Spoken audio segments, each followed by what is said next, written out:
dalam dunia modern seperti sekarang ini, teknologi sangat-sangat canggih.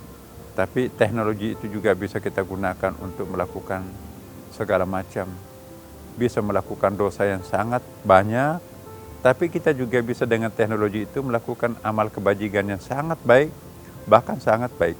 Fa'alhamaha fujuraha wa taqaha. Nah, kita diingatkan di dalam diri manusia itu ada sesuatu yang sangat kuat. Nah, potensi itu digunakan untuk fujur, ya, sesuatu yang negatif, sesuatu yang rusak, sesuatu yang buruk, atau watakwaha, atau sesuatu yang mengajak kita kepada ketakwaan yang sangat perfect, yang sangat bagus. IT di sini bisa kita analogikan seperti itu.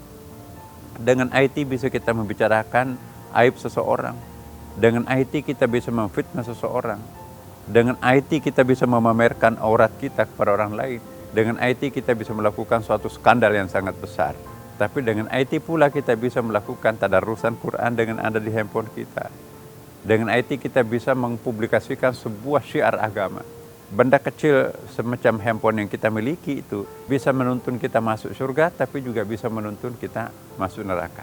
Aib yang kita menjadi tema pada hari ini, mestikah aib itu harus disembunyikan? Memang ada doa yang kita baca, ya, diajarkan juga oleh Nabi. Wala aiban illa satarta, tidak ada aib melainkan itu ditutupi, kita mohon agar ditutupi aib kita. Bayangkan kalau kita ditayangkan nanti dosa perbuatan maksiat kita yang kita lakukan di dunia, disaksikan monitor itu oleh seluruh umat manusia dari Nabi Adam sampai terakhir. Itu bisa menyakitkan, sangat menyakitkan, ditayangkan. Nah, maka itu kita diajak berdoa, ya Allah tutupilah aib kami. Tapi juga pertanyaannya, mestikah semua aib itu ditutup?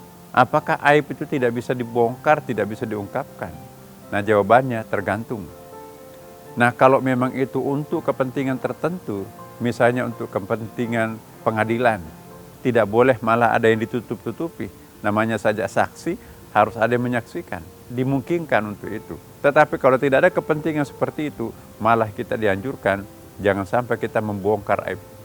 Sekalipun nyata-nyata aib itu memang terjadi, tetap kita nggak boleh ungkap. Selama ini kan kita menganggap bahwa itu nggak boleh membicarakan aib orang. Ini bukan tuduhan kok, ini fakta. Justru nggak ada bedanya fakta yang sebenarnya atau tuduhan sebenarnya, nggak boleh membicarakan aib itu. Kenapa? Yang benar saja kejadiannya nggak boleh, apalagi kalau itu fitnah kan. Membicarakan aib seseorang itu sama dengan kita membuka aib kita sendiri. Siapa orang yang rajin mengungkapkan aib orang lain, Allah juga akan mengungkapkan, membuka tabir aibnya di masa depan. Ini ada hukum karma di sini. Jadi dalam tanda kutip ya hukum karma, apa yang kita tanam maka itu pasti itu yang kita akan panen. Nah, kalau kita suka menanam benih-benih fitnah, jangan salahkan siapapun kalau nanti kita akan memanen juga fitnah pada kesempatan yang berbeda. Saya ingin mengingatkan kepada kita semuanya para pemirsa, tidak ada untungnya membicarakan aib orang lain. Saya sering mengatakan, biarkanlah orang lain hancur, tapi bukan karena mulut kita. Biarkanlah orang lain itu terkapar, karena itu bukan karena perbuatan jari jemari kita. Udahlah. Man kana yu'minu billahi wal yawmil akhir falyaqul khairan aw liyasmut. Barang siapa yang percaya kepada Allah dan hari kiamatnya, katakan yang benar atau lebih baik diam. Gak ada untungnya kita bicarakan aib seseorang.